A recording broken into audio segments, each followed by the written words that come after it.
அனைவருக்கும் வணக்கம். இந்த வீடியோவில் நம்ம எதை பற்றி பார்க்க போகிறோம் அப்படின்னா இந்தியன் பாலிட்டி, இந்திய அரசியலமைப்பு தான் பார்க்க போகிறோம்.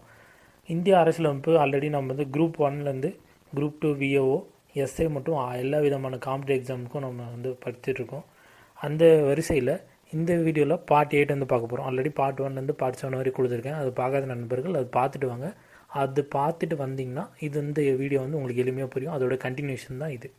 இந்த பார்ட் 8ல் வந்து நம்ம ஃபஸ்ட்டு வந்து போன வீடியோவில் யூனியன் எக்ஸிக்யூட்டிவ் வரையும் பார்த்துருப்போம். யூனியன் எக்ஸிக்யூட்டிவ்னால் மத்திய அரசு.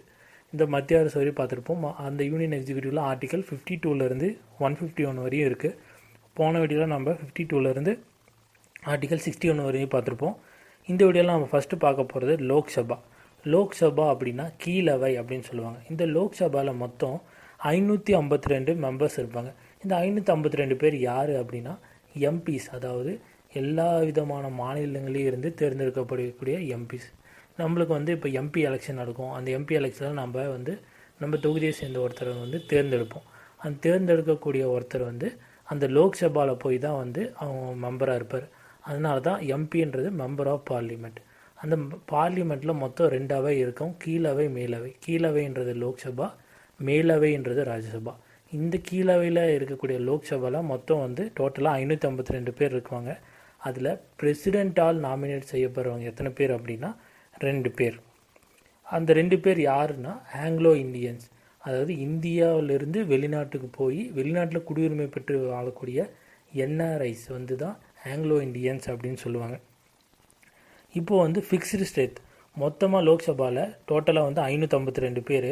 அந்த 552 பேரில் 2 பேர் வந்து பிரசிடென்ட் செலக்ட் பண்ணிடுவாங்க. மீதி இருக்கிற 550 பேர் மக்களால் தேர்ந்தெடுக்கப்படக்கூடிய எம்பிஸ். ஓகேங்களா? இப்போ கரண்ட்டில் வந்து 545 பேர் இருக்காங்க. ஸ்டேட்லேருந்து 530 பேரும், யூனியன் டெரிட்டரியிலேருந்து 20 பேரும் போயிருக்காங்க. பிரசிடென்ட் நாமினேட் செய்யப்பட்டக்கூடிய 2 பேர் இருக்காங்க. இது வந்து இப்போ வந்து ரீசெண்டாக நீங்கள் வந்து அப்டேட் பண்ணிகிட்டே இருக்கணும். ஏன்னா ஒவ்வொரு எலெக்ஷனுக்கும் இது வந்து மாறுபடும். அடுத்து வந்து நம்ம பார்க்க போகிறது ராஜ்யசபா. ராஜ்யசபா என்றது மேலவை. இதுவும் வந்து பார்லிமெண்ட்டாக தான் இருக்கும். இந்த ராஜ்யசபாவில் யார் இருப்பாங்கன்னு பார்க்கலாம். இந்த ராஜ்யசபாவில் மொத்தம் வந்து 250 பேர் இருப்பாங்க. டோட்டல் ஸ்ட்ரென்த், ராஜ்யசபாவோட ஸ்ட்ரென்த் எவ்வளோ? 250. இதில் வந்து பிரசிடெண்ட் வந்து 12 பேரை நாமினேட் பண்ணுவார். முன்னையே பார்த்துருப்போம், லோக்சபாவில் பிரசிடெண்ட் வந்து 2 பேரை நாமினேட் பண்ணுவார். இந்த ராஜ்யசபாவில் பிரசிடெண்ட் வந்து 12 பேர் நாமினேட் பண்ணுவார். அப்போ பிரசிடெண்ட் மொத்தம் பார்லிமெண்ட்டில் எத்தனை பேர் நாமினேட் பண்ணுறாருன்னு கேள்வி கேட்டால் நாம் வந்து 12 + 2 14 பேர் நாமினேட் பண்ணுறாரு அப்படின்னு நம்ம புரிஞ்சுக்கணும். யூனியன் டெரிட்டரியிலேருந்து 4 பேரை வந்து எடுப்பாங்க. அந்த யூனியன் டெரிட்டரியில் எந்தெந்த யூனியன் டெரிட்டரி அப்படின்னா டெல்லியிலேருந்து 3 பேரும், பாண்டிச்சேரியிலேருந்து ஒருத்தரும். மொத்தம் வந்து யூனியன் டெரிட்டரியிலேருந்து 4 பேர் எடுக்கிறாங்க ராஜ்யசபா எம்பிக்காக. இப்போ ராஜ்யசபாவில் இருக்கக்கூடிய ஃபிக்ஸ்டு ஸ்ட்ரென்த் எவ்வளோன்னு பார்த்தீங்கன்னா 250. இப்போ கரண்ட்டாக வந்து 245, ஸ்டேட்லேருந்து 234, யூனியன் டெரிட்டரியிலேருந்து 4, பிரசிடென்ட் நாமினேட் பண்ணக்கூடிய 12. அடுத்து நம்ம பார்க்க போகிறது வந்து ஸ்பெஷல் மெஜாரிட்டினா என்ன, அப்சல்யூட் மெஜாரிட்டினா என்ன, சிம்பிள் மெஜாரிட்டினா என்ன. இது வந்து எல்லோரும் வந்து நான் கேள்விப்படக்கூடிய ஒன்று தான். ஸ்பெஷல் மெஜாரிட்டி அப்படின்னா என்னென்னா சிறப்பு பெரும்பான்மை. இந்த சிறப்பு பெரும்பான்மை எப்படி வந்து நிரூபிப்பாங்க அப்படின்னா, இப்போ வந்து பார்லிமெண்ட் இருக்குது, இல்லை லோக்சபா இருக்குது. அப்போ வந்து ஏதோ ஒரு கீழவையிலோ மேலவையிலோ வந்து 3ல் 2 பங்கு வாக்களித்தாங்கன்னா அது வந்து ஸ்பெஷல் மெஜாரிட்டி. அப்சல்யூட் மெஜாரிட்டினா என்ன அப்படின்னா டோட்டல் மெம்பர்ஸில் மொத்தமாக இப்போ எத்தனை பேர் இருக்காங்க, இப்போ 100 பேர் இருக்காங்கன்னா அந்த 100 பேரில் பாதி வந்து வாக்கு வந்து 50 பேர் அளிக்கணும். அதாவது 2ல் 1 பங்கு அளிக்கணும். அது வந்து அப்சல்யூட் மெஜாரிட்டி. சிம்பிள் மெஜாரிட்டி அப்படின்னா என்னென்னா, இப்போ வந்து அந்த கீழவைக்கு வந்து ஒரு குறிப்பிட்ட மெம்பர் தான் வந்திருக்காங்க. 100 பேர் வராமல் ஒரு 50 பேர் மட்டும்தான் வந்திருக்காங்கன்னு வச்சுக்கோங்களேன். அப்போ எத்தனை பேர் வந்து அட்டெண்டன்ஸ் கொடுத்துருக்காங்களோ 50 பேர் தான் இருக்காங்க. இப்போ ப்ரெசண்ட்டாக இருக்கிறதுல பாதி பேர் வந்து வாக்களிக்கணும், 2ல் 1 பங்கு. அப்போ இந்த சிம்பிள் மெஜாரிட்டினா என்ன, ஸ்பெஷல் மெஜாரிட்டினா என்ன, அப்சல்யூட் மெஜாரிட்டினா என்ன, நம்ம வந்து அது முழுமையான ஒரு விளக்கத்தை வந்து நம்ம தெரிஞ்சுக்கணும். சிம்பிள் மெஜாரிட்டினா 2/3, ஸ்பெஷல் மெஜாரிட்டினா 2/3, அப்சல்யூட்னா 1/2, சிம்பிள்னா 1/2. இது வந்து நம்ம ஞாபகம் வச்சுக்கணும்.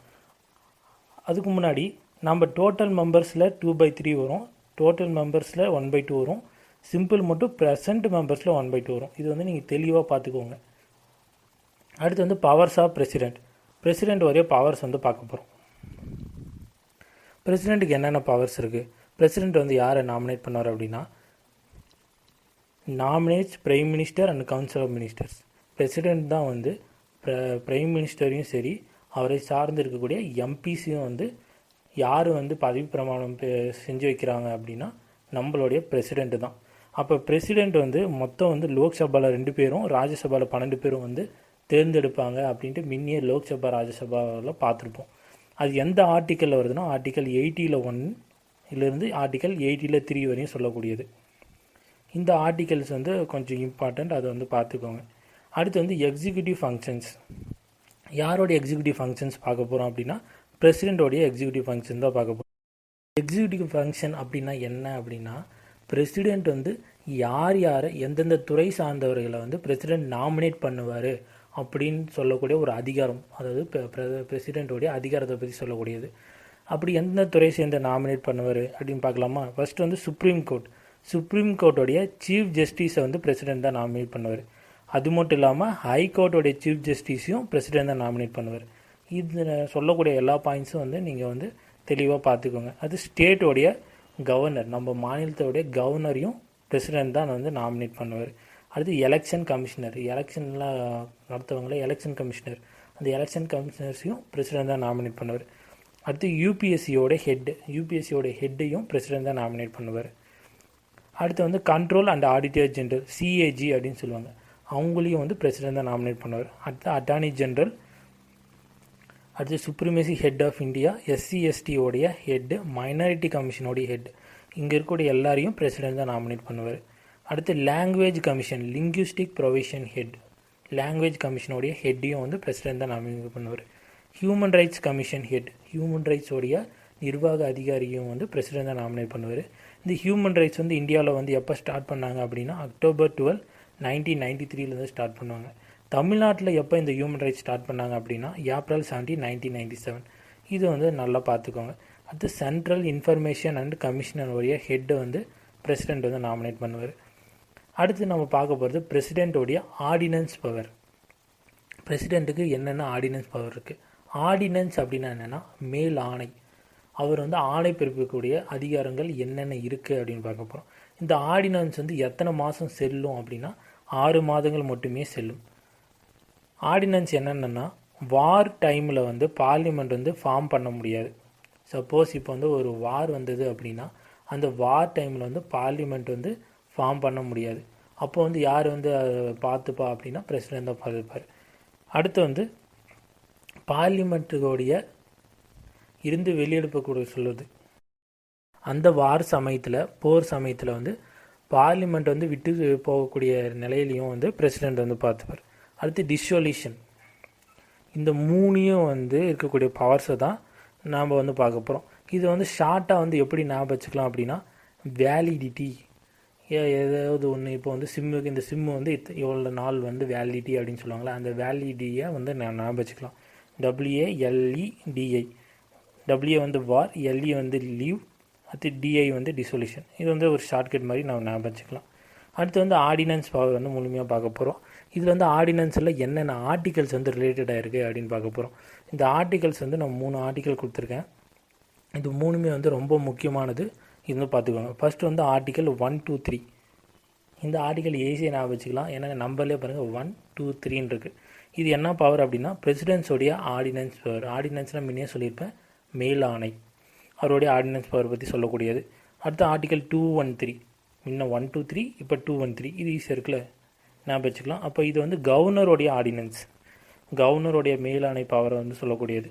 அடுத்து ஆர்டிகல் 312, இது வந்து ராஜ்யசபாவுக்கு என்னென்ன பவர் இருக்குது, ராஜ்யசபாவுக்கு என்ன பவர் இருக்குது அப்படின்னா யூபிஎஸ்சியில் ஏதாவது வேக்கன்சி இருந்தால் அதை வந்து ராஜ்யசபா வந்து முன்னெடுத்து அதை வந்து நிரப்பக்கூடிய ஒரு அதிகாரம் இருக்குது சொல்லக்கூடிய ஒரு ஆர்டிகல் தான் ஆர்டிகல் 312. இது 3மே ஏன் நான் கொடுத்துருக்கேன் அப்படின்னா இது 3மே ஒரே மாதிரி ரிலேட் ஆகிறதுனால நம்ம எளிமையாக ஞாபகம் வச்சுக்கலாம் அப்படின்றதுக்காக நான் கொடுத்துருக்கேன். 1, 2, 3, 213, 312 இப்படியும் நம்ம பார்க்கலாம். 1, 2, 3. ஓகே, ரொம்ப ஈஸியாக இருக்குல்ல. சரி, இதில் இருக்கக்கூடிய ஷார்ட்கட் என்ன அப்படின்னா இங்கே இருக்கக்கூடிய O, இங்கே இருக்கக்கூடிய R. இப்போ வந்து முன்னாடியே நம்ம பார்த்துருப்போம், இங்கே வந்து வேலிடின்னு ஷார்ட்கட் பார்த்துருப்போம். இதில் வந்து PGPன்னு இருக்குது. இந்த PGP எதை ரிசம்பிள் பண்ணுது அப்படின்னா இங்கே இருக்கக்கூடிய பிரசிடெண்ட், G கவர்னர், பி வந்து பவர். இது மூணையும் சேர்த்து தான் இந்த பிஜிபி. இந்த ஓஆர் எதை ரிசம்பிள் பண்ணுதுன்னா முன்னாடி இருக்கக்கூடிய ஓ, இந்த ஆர்.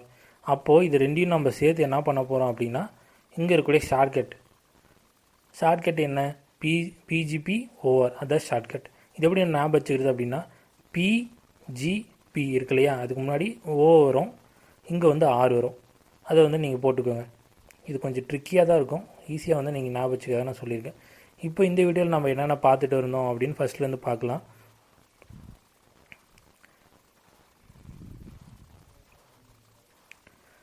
யூனியன் எக்ஸிக்யூட்டிவ் மத்திய அரசு தான் பார்த்துட்டு இருந்தோம். ஃபஸ்ட் வந்து லோக்சபா பார்த்தோம். லோக்சபாவில் எத்தனை பேர் இருக்காங்க, மொத்தம் 552 பேர். இதில் முக்கியமாக நம்ம பார்க்க போகிறது பிரசிடென்ட் வந்து 2 பேரை நாமினேட் பண்ணுவாங்க. அந்த 2 பேர் வந்து ஆங்கிலோ இண்டியன்ஸ். அடுத்து ராஜ்யசபா பார்த்தோம். அந்த ராஜ்யசபாவில் மொத்தம் 250 பேர் இருப்பாங்க. இதில் வந்து பிரசிடென்ட் வந்து மொத்தம் 12 பேர் நாமினேட் பண்ணுவார். அந்த 12 பேரில் முக்கியமானது பார்த்தோம். அடுத்து ஸ்பெஷல் மெஜாரிட்டி, அப்சல்யூட் மெஜாரிட்டினா என்ன, சிம்பிள் மெஜாரிட்டினா என்னன்னு பார்த்தோம். ஸ்பெஷல் மெஜாரிட்டி என்பது மொத்தம் இருக்கக்கூடிய டோட்டல் மெம்பர்ஸில் 2 பங்கு வந்து வாக்களிக்கணும். அப்சல்யூட் மெஜாரிட்டி வந்து மொத்தம் இருக்கக்கூடிய டோட்டல் மெம்பர்ஸில் 1 பங்கு வாக்களிக்கணும். சிம்பிள் மெஜாரிட்டி என்பது இருக்கக்கூடிய, அதாவது அந்த ப்ரெசண்ட்டாக இருக்கக்கூடிய ப்ரெசண்டட் மெம்பர்ஸில் 1 பங்கு வாக்களிக்கணும் அப்படின்னு பார்த்தோம். அடுத்து பவர்ஸ் ஆஃப் பிரசிடென்ட் வந்து பார்த்தோம். பவர்ஸ் ஆஃப் பிரசிடென்ட் வந்து பிரசிடென்ட் யார் வந்து நாமினேட் பண்ணுவார் அப்படின்னா பிரைம் மினிஸ்டரையும் கவுன்சில் ஆஃப் மினிஸ்டர்ஸ் எம்பிசியும் நாமினேட் பண்ணுவார் அப்படின்னு பார்த்தோம். பிரசிடென்ட் வந்து லோக்சபாவில் 2 பேரையும் ராஜ்யசபாவில் 12 பேரையும் நாமினேட் பண்ணுவார் அப்படின்னு பார்த்தோம். இந்த 2 பேர் இந்த 12 பேர் நாமினேட் பண்ணக்கூடிய ஆர்டிகல் வந்து ஆர்டிகல் 18(1)லேருந்து 18(3) வரையும் இருக்குது அப்படின்னு பார்த்தோம். அடுத்து எக்ஸிக்யூட்டிவ் ஃபங்க்ஷன்ஸ், பிரசிடென்ட்டோட எக்ஸிக்யூட்டிவ் ஃபங்க்ஷன், அவர் வந்து எந்த ஹெட்டை வந்து நாமினேட் பண்ணுவார் அப்படின்னு பார்த்தோம். அடுத்து ஆர்டினன்ஸ் பவர், பிரசிடென்ட்டோட ஆர்டினன்ஸ் பவர் வந்து மொத்தம் 6 மாதம் இருக்கும். அந்த ஆர்டினன்ஸ் பவர் வந்து ஷார்ட்கட் மூலிமா வேலிடி அப்படின்னு ஞாபகம் வச்சுக்கலாம். வார் டைமத்தில் வந்து பார்லிமெண்ட்டு வந்து நடத்த முடியாது, அதனால் பார்லிமெண்ட் வந்து லீவ் எடுத்துகிட்டு போகணுன்னு பிரசிடென்ட் வந்து அனௌன்ஸ் பண்ணிடுவார். பார்லிமெண்ட்டை வந்து டிசால்வ் பண்ணுறதும் வந்து நம்ம பிரசிடென்ட் தான் அப்படின்னு நம்ம பார்த்தோம்.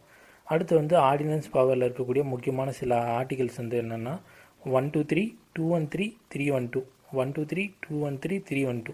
உங்களுக்கு ரெஜிஸ்டர் ஆகிறதுக்கு தான் 2 வாட்டி சொல்லியிருக்கேன்.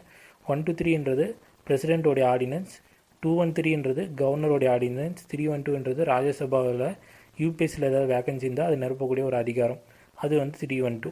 இப்போ இது எப்படி ஞாபகம் வச்சுக்கிறதுனா பிஜிபி ஓஆர் ஞாபகம் வச்சுக்கலாம். இந்த பிஜிபியை ஃபஸ்ட்டு எழுதிட்டு அதுக்கு முன்னாடி வந்து பிக்கு முன்னாடி ஒரு ஓ, ஜிக்கு முன்னாடி ஒரு ஓ, பிக்கு முன்னாடி ஒரு ஆர் மட்டும் போட்டுனா பிஜிபி ஓஆர் ஷார்ட்கட் வந்து ஞாபகம் வந்துச்சு. இதே போல் அடுத்த வீடியோவில் நம்ம எதை பற்றி பார்க்க போகிறோம் அப்படின்னா பிரசிடெண்ட்டில் இன்னும் வந்து நிறைய பவர்ஸ் வந்து இருக்குது. அவருடைய ஃபைனான்ஸ் பவர்னால் என்ன, பேட்டன் பவர் மன்னிப்பு அதிகாரம்னா என்ன, அவருடைய வீட்டோ பவர் என்ன, அடுத்து வந்து அவருடைய லா மேக்கிங் பவர்ஸ் என்ன, அடுத்து வைஸ் பிரசிடென்ட்டோட இம்பீச்மெண்ட் என்னென்ன, அடுத்து எத்தனை வகையான பார்லிமெண்ட்ஸ் இருக்குது, பிரைம் மினிஸ்டருடைய பவர்ஸ் என்னென்ன, கவர்னர்ஸோடைய பவர்ஸ் என்னென்ன, அடுத்து இருக்கக்கூடிய லோக்சபா ராஜ்யசபா எப்படி நடக்கும், பார்லிமெண்ட்டோடைய ஷெடியூல் என்ன, கொஷின் ஹவர்னா என்ன, 0 ஹவர்னா என்ன அப்படின்ட்டு எல்லாமே வந்து அடுத்த வீடியோவில் பார்க்க போகிறோம். நன்றி, வணக்கம்.